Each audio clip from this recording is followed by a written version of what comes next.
فبأي آلاء ربكما تكذبان.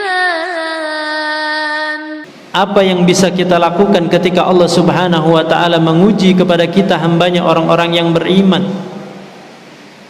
Ada satu contoh terbaik atau teladan terbaik kita dapatkan dari ungkapannya seorang yang hidup di masa generasi tabi'in yang bernama Qadhi Shuraih. Seorang tabi'in yang berasal dari Hadramaut. Beliau adalah orang yang faqih, orang yang ahli di bidang hadis. Beliau juga sekaligus sebagai hakim, maka sebutan beliau adalah Qadhi Shuraih.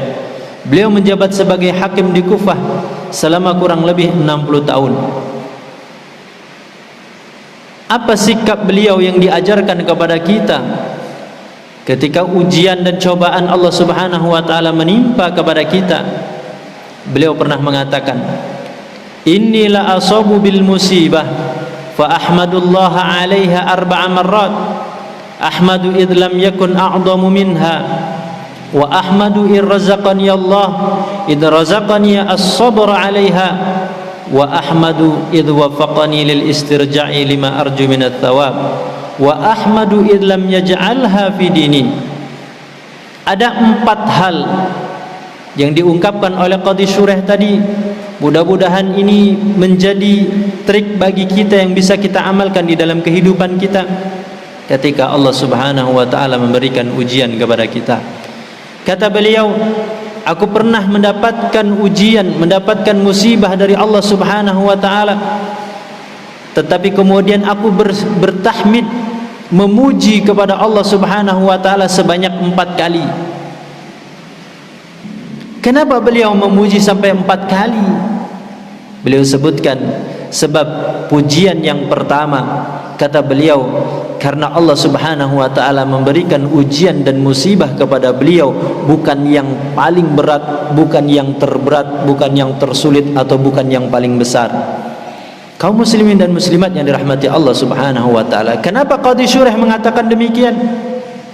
Ketika seseorang masih meyakini bahwa ujian dan musibah yang Allah berikan kepadanya masih ada yang jauh lebih besar, masih ada yang jauh lebih berat, masih ada yang jauh lebih sulit, maka ujian yang dia alami akan terasa ringan dan mudah. Kaum muslimin dan muslimat yang dirahmati Allah Subhanahu wa ta'ala, ini kalimat tahmid, ucapan alhamdulillah pertama yang diucapkan oleh Qadhi Shuraih ketika beliau mendapatkan ujian atau musibah dari Allah Subhanahu wa ta'ala. Lalu kemudian kalimat tahmid yang kedua yang keluar dari lisan Qadhi Shuraih ketika diuji oleh Allah, kata beliau, wa ahmadu id razaqani as-sabr 'alaiha. Saya tetap masih bertahmid, memuji, mengucapkan kalimat alhamdulillah kepada Allah sekalipun mendapatkan ujian dan musibah. Sebab ketika diuji saya masih diberikan rizki oleh Allah, mampu bersabar. Apa istimewanya ketika orang mampu bersabar diuji, mendapatkan musibah dari Allah Subhanahu wa ta'ala?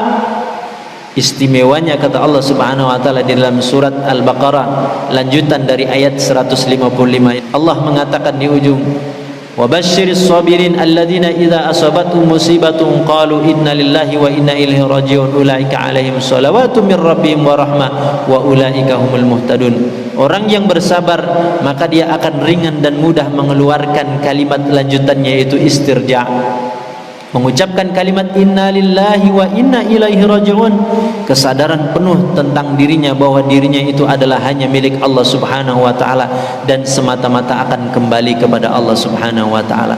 Maka Allah akan menjanjikan 3 hal kepadanya. Kata Allah Subhanahu wa ta'ala, ulaika alaihim salawat mir rabbihim wa rahmah wa ulaika humul muhtadun. Didoakan oleh malaikat, didoakan mendapatkan rahmat, dan didoakan mendapatkan petunjuk atau hidayah oleh Allah Subhanahu wa ta'ala. Bahkan di dalam ayat yang lain Allah memberikan janji bagi orang-orang yang bersabar. Kata Allah Subhanahu wa ta'ala, innama yuwaffas sabiruna ajrahum bighairi hisab. Hanya saja balasan bagi orang-orang yang mampu bersabar, itu balasannya kata Allah Subhanahu wa taala tidak akan terhingga, tidak akan terukur. Begitu besar, begitu agungnya balasan orang yang bersabar. Maka bertahmid Qadhi Shuraih ketika diuji oleh Allah Subhanahu wa taala sebab dia masih mampu bersabar. Kalimat tahmid yang ketiga, ucapan alhamdulillah yang keluar dari lisan Qadhi Shuraih ketika diuji oleh Allah Subhanahu wa taala, kata beliau, wa ahmadu idh wafaqani lil istirja'i lima arju minat thawab. Kelanjutan dari sabar tadi, aku memuji kepada Allah sebab aku masih dimudahkan oleh Allah mengeluarkan kata-kata atau kalimat istirja', inna lillahi wa inna ilaihi raji'un, menunjukkan kesadaran seseorang bahwa dirinya itu milik Allah. Karena milik Allah maka suatu saat akan diambil kembali oleh pemiliknya. Artinya dia tidak menjadi pemilik yang hakiki, bukan menjadi pemilik yang abadi selama-lamanya.